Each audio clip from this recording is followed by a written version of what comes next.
Welcome to Two Dudes, One Movie Podcast, the podcast where two dudes dive into cinematic masterpieces from a different decade each week. From black and white classics to modern day blockbusters, we'll be covering it all. This year, we've been waiting for Old Saint Nick. And for our Christmas spectacular this year, Saint Nick comes down the chimney to us with a delightful pick. His origin story. Rick, we're talking Klaus. By the way, Merry Christmas. Merry Christmas, Park. Isn't this, it's just, I feel so festive. I've got my Santa hat on right now. Just got my little sweater on. It's just Christmas. Christmas, Rick. I got my sweater on, too. I'm sick right now. What's more, it's like winter, Park. What's more than being sick? Rick, this is the ultimate Christmas podcast because we associate all things into it, including illness. It's true. So if I sound like Darth Vader in the background during this podcast, just let it be.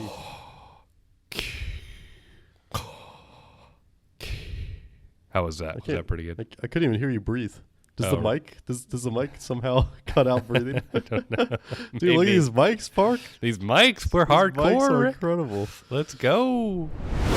It's time for the recap, Park. Rick, Shall we dive in? I need to know a little recap from this movie, Klaus. Well, here it is. There might be some typos. We're going to see if I can hit it all in one shot. Are we ready? Hit it. We've had origin stories in the media forever, Park. Spider-Man, Iron Man, Rise of the Planet of the Apes, Joker, and even McDonald's. It is obvious that we were only missing one thing. Santa Claus, or Santa Klaus. A movie you find while randomly scrolling on Netflix because they decided not to market it as they were saving up for the real-life Squid Games marketing. Klaus is the story of a mailman. Klaus is about reinventing the Americanized coke-snorting red jolly man into a sad, hopeless man in a hopeless world.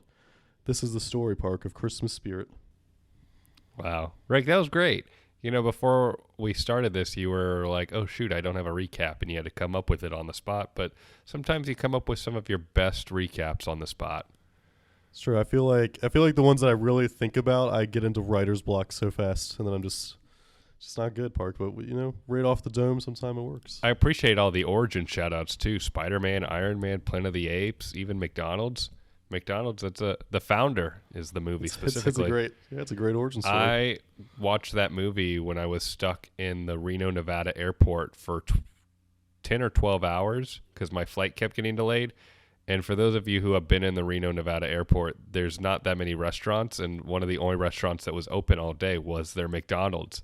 So I ate McDonald's for lunch and dinner while in between watching the McDonald's movie.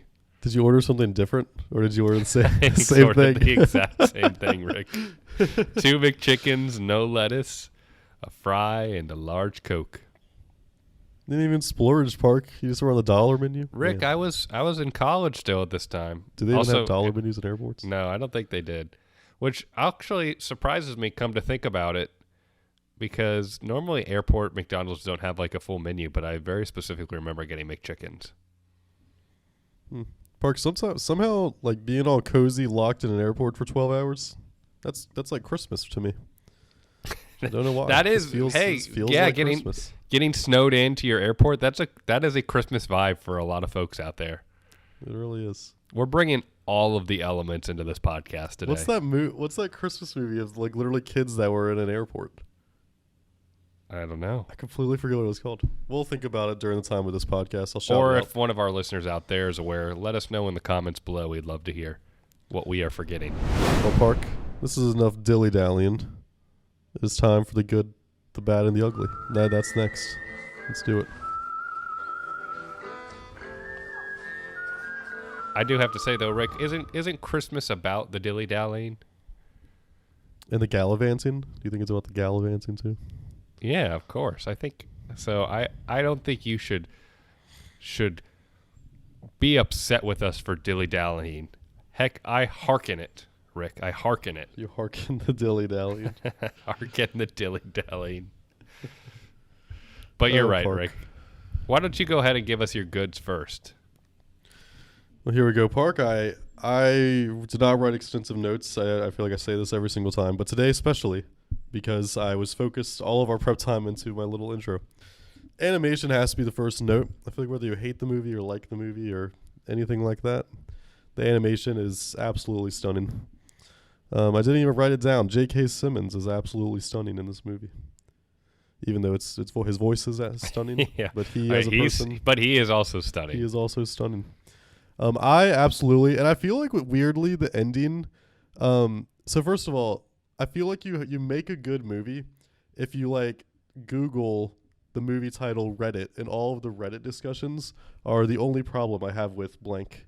Then you know you made a good movie, because like Reddit's they're gonna pick issues in anything. So literally, I feel like I Googled that, and there was like 8 of them. That was the only issue I had with Klaus, and they're all like random little issues. But the ending came up a lot, and I was like, dang, I like really like the ending.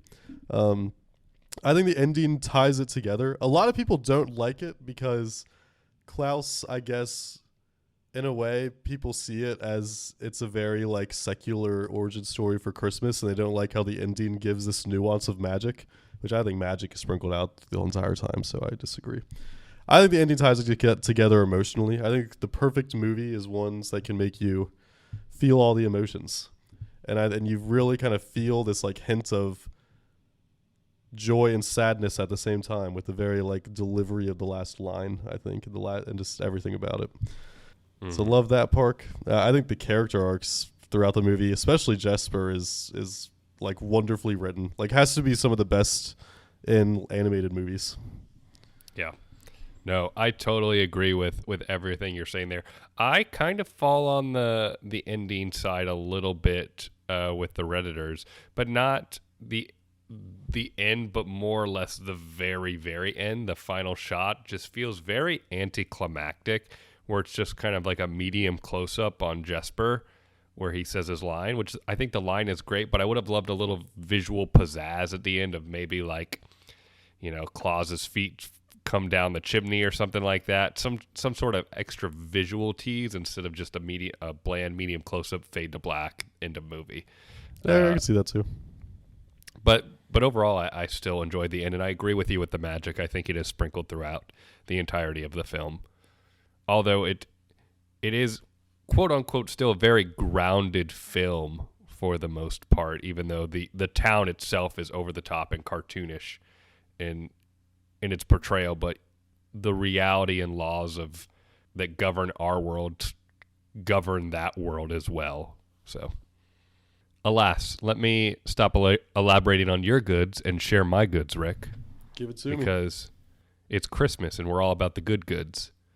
So, first and foremost, like you said, the animation. I love that it's not the generic Pixar look, and it's a win for all of us 2D animated lovers out there that just love 2D animation. This film, although it looks 3-dimensional, is actually a 2D film, and it's the way that they were able to animate on top of the drawings that gives it that little bit of extra pop and dimension. But this in itself is really a 2D film, and I just love 2D animation. It's a lost art. It's something that you just don't see in the mainstream that much nowadays, and whenever I get a chance to watch a 2D film, I get really excited about that, so love that. I also just love the incorporation of the Santa lore into this story. I just think it's humorous, it's clever, all the little aspects of like, why does he have reindeer, and why is it that they fly, and how does he know if you're going to be good or bad, and just all of these little things they really like encompass and sprinkle into the story to make sense, and it works and flows really well. So I love the lore and the incorporation of that into the story in a very natural and organic way, which kind of goes directly into my next good, which is the world building. Animation has such a unique opportunity to really create these fascinating, vibrant, unique worlds that you can only do so much of in live action. And this film does a fantastic job in the town, the island that it creates. It's over the top. It's beautiful. It's gray and gross looking. It's just a mix, and it's such a fun setting to place yourself into. And so I absolutely loved that the world that they created throughout this film.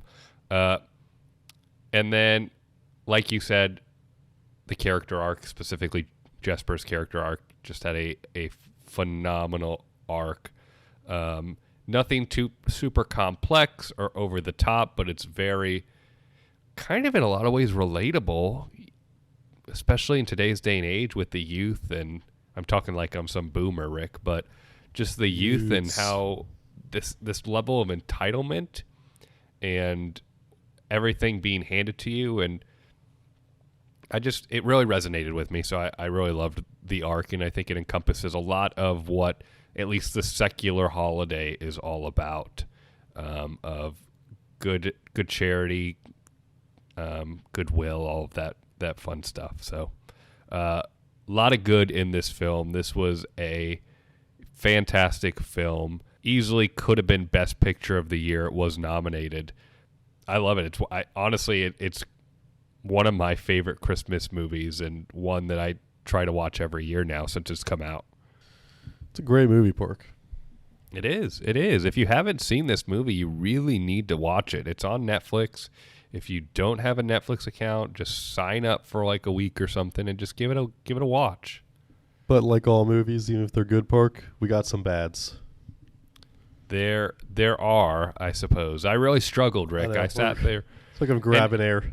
I feel like for me, this isn't even necessarily a bad as it is a nitpick observation that kind of grew into a bad, I guess. And since I'm rambling, I guess I will just share my bad first. It's the bribery of the presents.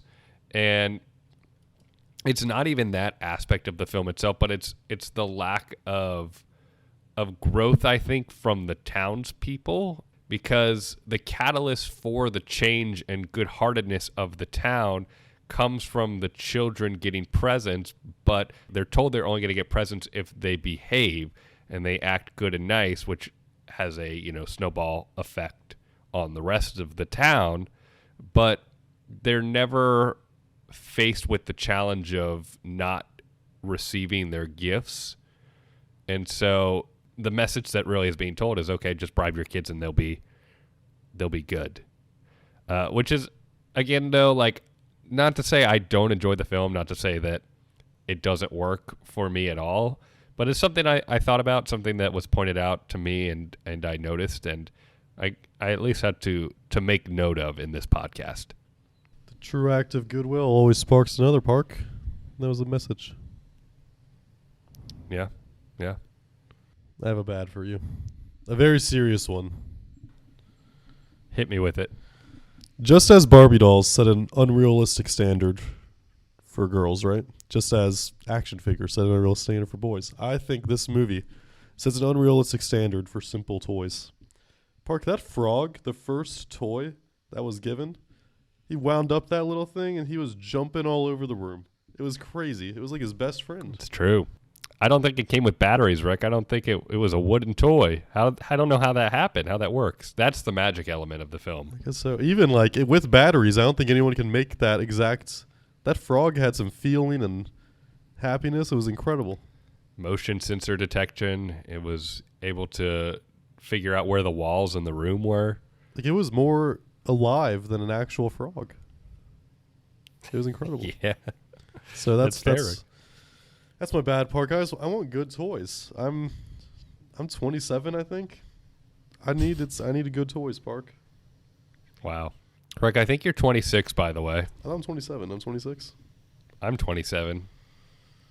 Huh. I think I am 26. Oh. I just got younger, okay. Park. It's a great day. You just got younger. Yeah, congratulations. Miracle. It's a Christmas miracle. You're a year younger, Rick. I know. That's insane, Park. Well, I'm going to move to my ugly. Please. I wrote eventually I have no ugly at all. Then I was like, I actually have one. I feel like I had to write something. The pop song is a little out of place for me. And I guess like I have to nitpick because in the end, like, you got to watch movies for what they really are. Like, this is a kid's movie. Like, it's a family movie. Right? Yep. So, like, I can't really nitpick this, but the the pop song felt like it just kind of comes out of nowhere. I feel like this is like a very like folky, like folk tale, like legend that they're telling, and then we just get this like little pop song that they're trying to sneak into the top 10. No, I actually agree with you on that. I wouldn't necessarily put it in an ugly, maybe in the bad category. Yeah, I think it is very tonally different than the rest of the movie, and it does feel a little out of place. So I agree with you on that for sure. I should have switched my bad and ugly. You should have, but that's okay. I'm sorry. That's okay. We forgive you on Christmas. Oh, thank you, Park. Well, anyways. You know, Rick, I didn't think too long and hard about this, but I ended up writing that there is no ugly at Christmas, Rick. There is no ugly on Christmas. There is no ugly at Christmas. I guess you're right, Park. Therefore, this category is insufficient on this day. I suppose. Just delete it from the notes, Park. Why isn't it even here? Just delete it. Get rid of it. Get rid of ugliness. Put joy in there instead. Joy. What is the joy? The good, the bad, and the joy. I don't know what I would write there. Smearensburg. It's a great name. Smearensburg. I couldn't remember the name of the town, but that is a great name. Oh, my goodness. We're going to do something a little different. I'm going to read my new American novel. No, I actually was doing a little research online, and I thought it would be a lot of fun to talk about the history of Christmas. I'm excited. Give it to me, Park. Well, Rick, obviously, first and foremost, Jesus, Rick. That's where a lot of this Christmas holiday originates from. But there's even more history behind it than that, Rick. And I'm really excited to get into this. So even before Jesus, there were many countries and many cultures that tended to host celebrations around the end of the year, around the winter solstice, having to slaughter cattle for winter and consequently feasting on the meats and therefore. So there's been a lot of pagan holidays and traditions that take place during this time of year. But if you specifically want to get to Christmas, the church, the Catholic Church, did not implement Christmas in the celebration of Jesus' birth until the 4th century, Rick. Isn't that interesting? 4th. And here's the thing, Rick. Here's a little spoiler for you. They don't actually know when Jesus was born, but they tend to think it's probably not in the winter time, because why would shepherds be watching their flock in the middle of winter outside? So why do we celebrate on December 25th, Rick? Can I guess? Sure, you can. Do you have an answer, or are you just asking me this? Maybe I have an answer. I do want to hear your guess now. I think we celebrate it because, gosh, I can't pull any. I'm being sick and tired. I just lose all of my It's all right, sarcasm. Rick. I just pull it out of my butt. This sucks. I got a good answer for you. I guess you got to give it to me, Park. It was an attempt to adopt and absorb some of the traditions of the pagan festival. I guess there's a pagan Saturnalia festival that went on, and they were trying to kind of absorb those traditions and eventually kind of push paganism out of the spotlight, Rick. Yeah, get out of here. And also because there are so many festivities and celebrations at the end of the year, they thought it would be easier to latch the general public to consume this holiday and this celebration if they put it at this time of year specifically. Consuming and absorbing, like Santa consumes cookies. I've got a little more, and the more I dug into this, the more fascinating it was. And here's something that really shocked me. Christmas was celebrated much, much differently back in the day, all the way back to European celebration and all of that stuff. So on Christmas, believers attended church, but after they attended church, they then celebrated rackishly in a drunken carnival-like atmosphere similar to today's Mardi Gras. Wait, how do you celebrate Christmas? I guess actually it hasn't changed too much. That's exactly how it still goes for most folks. Excuse me, I'm sorry. But no, Rick, how something that they would do is each year a beggar or a student would be crowned the Lord of Misrule, and eager celebrants played the part of his subjects.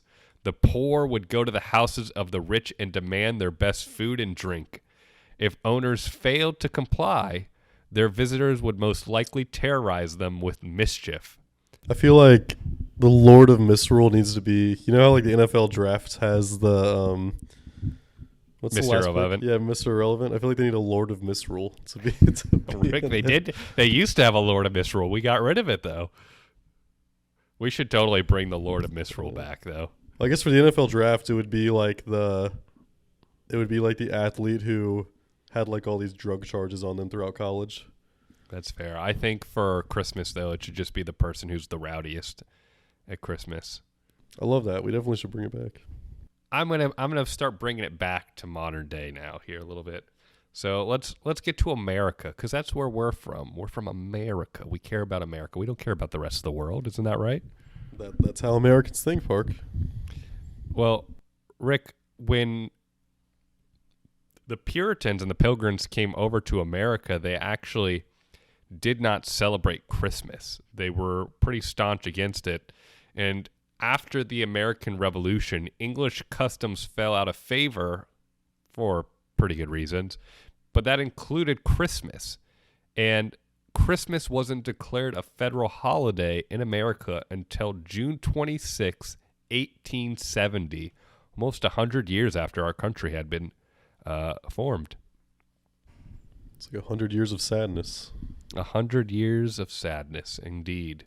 Eventually, shortly after that, America tried to reinvent Christmas from the party riot holiday that it had been known for up to that point to a more wholesome and family-centric holiday. And one of the major catalysts for helping with that actually is what we all know as a beloved Christmas story, A Christmas Carol. Isn't that interesting, Rick? A Christmas Carol, the heartwarming and the good nature of that story was kind of implemented into the Christmas holiday because of that story. Gosh, it all goes back to A Christmas Carol. Actually, as you spelled A Christmas Carol. Oof, Rick, calling out my notes. Jeez Louise. Park, I just love that you have two misspellings of Christmas, and I love them both. We have Christmas or Christmas, if you will, and then we have Christmas. I like Christmas more. Well, Rick, let me just get to the big rounding out point because here's my big finale. We all want to know about Santa Claus. How did it come to be? Who invented Santa Claus, Rick? Well, I'm going to give you a little history on Santa Claus right now. The legend of Santa Claus can be traced back to a monk named St. Nicholas who was born in Turkey around 280 A.D. St. Nicholas gave away all of his inherited wealth and traveled the countryside helping the poor and sick, becoming known as the protector of children and sailors, Rick. Sailors needed protection? I Just guess as so. much as the kids? I guess so, yeah. Look out for your local sailor this upcoming Christmas season. Look out for your fellow seaman, the Navy. Yes. We're looking at you, Dr. Reverend Luke Prescott. He's full name dropped him. Sorry about that. Don't all of our creeps out there that listen, don't go Google search him. Anyways, as I'll continue, St. Nicholas first entered American pop culture in the late 18th century in New York when Dutch families gathered to honor the anniversary of the death of St. Nicholas. In 1822, Episcopal minister Clement Clark Moore wrote a Christmas poem called An Account of the Visit from St. Nicholas, more popular known today by its first line, "'Twas the night before Christmas." The poem depicted St. Nicholas as a jolly man who flies from home to home on a sled driven by reindeer to deliver toys. The iconic version of Santa Claus as a jolly man in a red with a white beard and sack of toys was immortalized in 1881 when political cartoonist Thomas Nash drew on Moore's poem to create the image of old St. Nick we know today. And Rick, That's the origin of Santa Claus. Even before Coca-Cola popularized and secularized him to a massive degree. It's pretty much the movie that we're talking about, is what you're telling me. Pretty much. Yeah. Crazy how that works. Yeah, crazy how accurate they are. Then there you go, Rick. Can we talk about quickly of how mailmen, I feel like they like run the world? Yeah. I've I feel like the postal service is not like a lucrative money making business. I mean, I guess it can be to an extent, but like It looks like the beginning looks like it's like they the look like the king. 1930s. Oh, I was gonna say it's like 1930s Germany. They're ready to put their outposts and take over countries.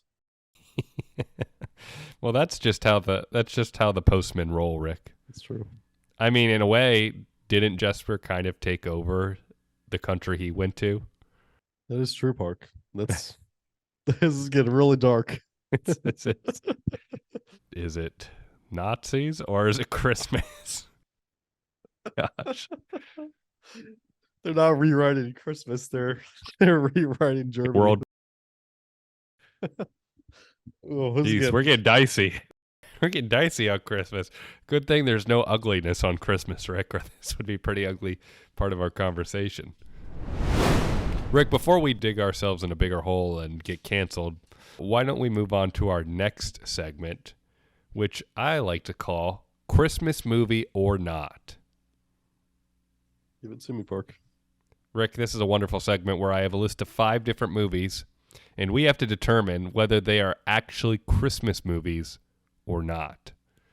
So, the first movie that we have on this list, and you brought it up earlier and asked me this question, Iron Man 3. Is Iron Man 3 a Christmas movie? Easily, Park.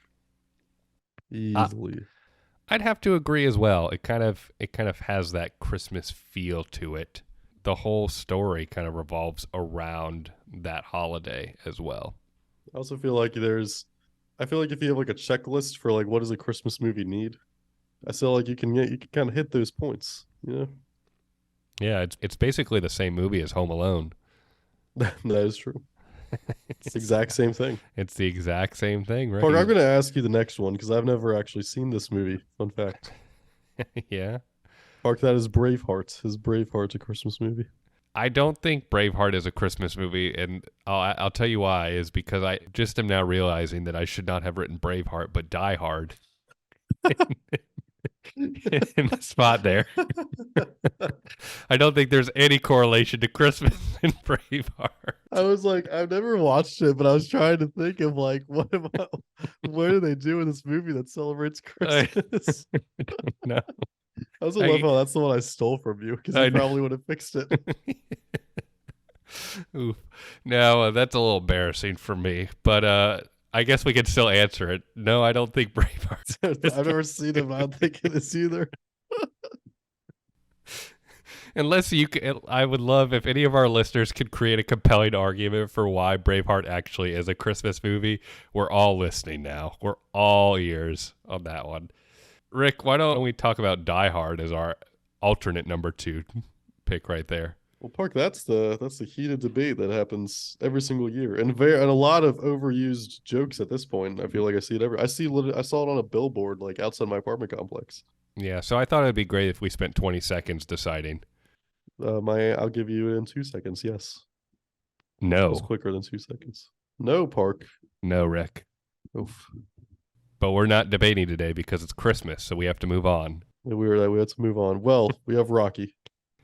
Rick, no question about it. I watched this movie this past weekend. No question about it. Absolutely is a Christmas movie. How are you giving Rocky a Christmas movie? Okay, Park. I'm just because we're not debating, I'm gonna say no. You can't just choose the opposing side. Rick, this is very clearly a Christmas movie. The fight takes place around Christmas. There's snow. It's cold. It's about all of the great uplifting things that all this happens to Die Hard. It's snow. A fight takes place on Christmas. He's crawling in a vent like a chimney. Park. I don't even know what to say to you. I'm gonna oppose Rocky because that's close to your heart. So I know. If you oppose Die Hard, even though bah humbug, Rick. Bah humbug. Okay, let's calm down. Well, this is obviously a Christmas movie, Harry Potter and the Sorcerer's Stone. I would actually say no because it's only such a small part of the film. I disagree. Wizards are a huge part of Christmas in my life. Wizards. If it wasn't for Saint Nick, wizards would be all over the place for Christmas. It's true. One could argue that Saint Nick is a wizard in modern secular Christmas. That is true. I suppose He's got magic going on in this movie we just watched. I guess the Santa of the wizarding world of Harry Potter, quick Universal Studios plug, is definitely a wizard, right? Yeah, Do you think he's beloved? He's like a I'm. beloved wizard. How can you not be? Rick, I got another one I want to add in that's not on the list, but I just thought of and would be interesting to hear your opinion. The Chronicles of Narnia, The Lion, the Witch, and the Wardrobe. I feel like if I give it to Harry Potter, I have to give it to that. For some reason, I just feel like if it's a movie that like everyone wants to watch at Christmas time, I'm gonna give it to you as a Christmas movie too. But also, it literally has Santa in it. That's true. So I think that's what puts it over the edge for me, where it's similar to Harry Potter in the sense that it's just kind of in the middle and it's a short sort of sequence. The fact that Santa Claus is actually in it elevates it to that Christmas movie status. Can Santa exist in a movie without it being a Christmas movie? Yeah, I think so. But I think if Santa is in a movie, it instantly makes it a Christmas movie, no matter what it is. Hmm. Because Santa's not in Rocky, but Rocky is a Christmas movie. No, it's not, Park. We can debate this at a later time next year, but it's not. Catch Me If You Can. I don't like. I've seen that movie. Is Christmas in this movie? Yeah, Rick, he gets caught on Christmas. That's the only thing. I think there's a couple. They talk on multiple Christmases though.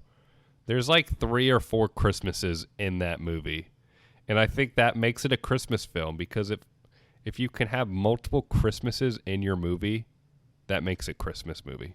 I'm gonna go with yes because I believe that if you really want a movie to be a Christmas movie, it can unless it's Rocky. Also, if like somebody in your movie yells "Merry Christmas" to someone, how can you argue that it's not a Christmas movie? Unless it's Rocky. Fight me, Rick. That was a great little list that you gave us there. Thank you.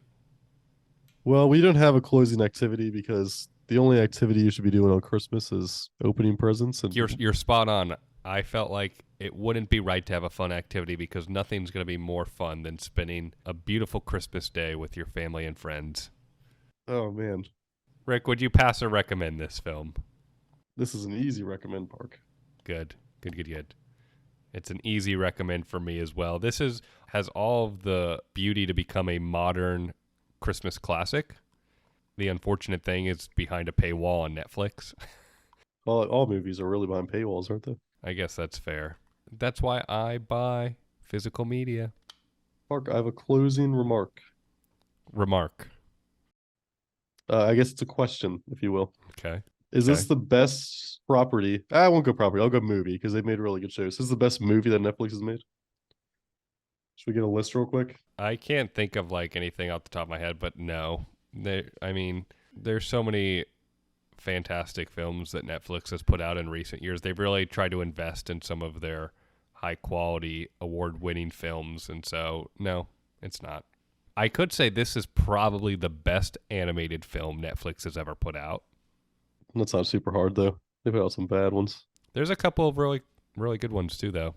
I feel like I could somehow get myself to throw it into a top 7. I'll throw it in there. Rick, next Christmas we'll have to watch my Netflix film that I worked on, A Family Affair. It was supposed to be out this holiday season, but it got pushed back to 2024. But it takes place during Christmas time. We'll have to do it, Park. That has to be our next movie. It'll be great because I can give all of the behind the scenes scoop on everything. That's true. Got to hang out with Don Burgess, DP of Forrest Gump, Castaway, Sam Raimi, Spider-Man. He was like a goat in my eyes. I've never heard of him in my life. Well, you might not have heard of him, but you've heard of his work. Well, Park, we'll wrap it up now. We have nothing else. Rick, do you want to close us out? I don't know how to. I'm not a closer, Park. I'm a Rick, I'm an opener. you're an opener. I Rick, don't know how to close. I thought I opened this too, though. Bad lawyer. All right, here. I'll close it. I'll close it for us. Don't worry. Thank you.